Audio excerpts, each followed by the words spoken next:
గురుగారు, కుంభరాశి వారికి ఎలా ఉంది? కుంభరాశి వారికి తృతీయంలో కేవలం కుజుడు మాత్రమే యోగిస్తున్నారు. ఒక్క గ్రహం యోగిస్తూ 8 గ్రహాలు వ్యతిరేకిస్తున్నప్పుడు ప్రతి విషయంలోనూ మానవ ప్రయత్నంలో శ్రద్ధ పెంచాలి. ముఖ్య కార్యక్రమాలు అప్రమత్తంగా పనిచేయాలి. బాధ్యతలను సకాలంలో మొదలుపెట్టాలి. ఉన్నదానిని జాగ్రత్తగా కాపాడుకోవాలి. నూతన ప్రయత్నాలు ఏవి ఈ వారంలో చేయొద్దు. ఏ పని చేస్తున్నా అందులో 1-2 సార్లు ఆలోచించాలి. ఇంట్లో వారితో సంప్రదించండి. మిత్రుల సూచనలు తీసుకోవాలి. ఆవేశంగా వ్యవహరించొద్దు. ఆలోచనల్లో స్పష్టత అవసరం. కొందరి ప్రవర్తన మీకు సమస్యలను కలిగించవచ్చు. వారితో గొడవ పడకుండా శాంతంగా వ్యవహరించండి. ధర్మబద్ధంగా ముందుకు సాగండి. అపరిచితులతో జాగ్రత్తగా ఉండండి. ఒత్తిడి లేకుండా పనిచేయండి. ముఖ్య కార్యక్రమాల్లో బాధ్యతాయుతంగా వ్యవహరించండి.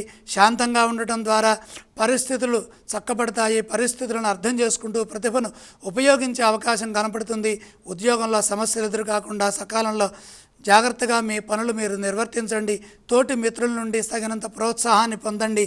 ఆస్తి నష్టం జరగకుండా, మోసపోకుండా జాగ్రత్తగా ఆలోచించి ఆపదల నుండి బయటపడాలి. సమిష్టి నిర్ణయాలు మేలు చేస్తాయి. దగ్గర వారితో విభేదాలు రాకుండా మిత్రభావంతో వ్యవహరించడం అవసరం. ఈ రాశి వారు ఏ స్తోత్రాన్ని పఠించాలంటారు? కుంభరాశి వారు నవగ్రహ శ్లోకాలు చదువుకోవాలి. కుంభరాశి వారు ఏ ఆలయాలను సందర్శిస్తే శుభ ఫలితాలు కలుగుతాయి? నవగ్రహాలని దర్శించాలి. గురుగారు, కుంభరాశి వారు ఏవేవి దానం చేయాలంటారు? దాన క్రమంలో నవగ్రహాల దగ్గర నవధాన్యం ఉంచి నమస్కరించండి.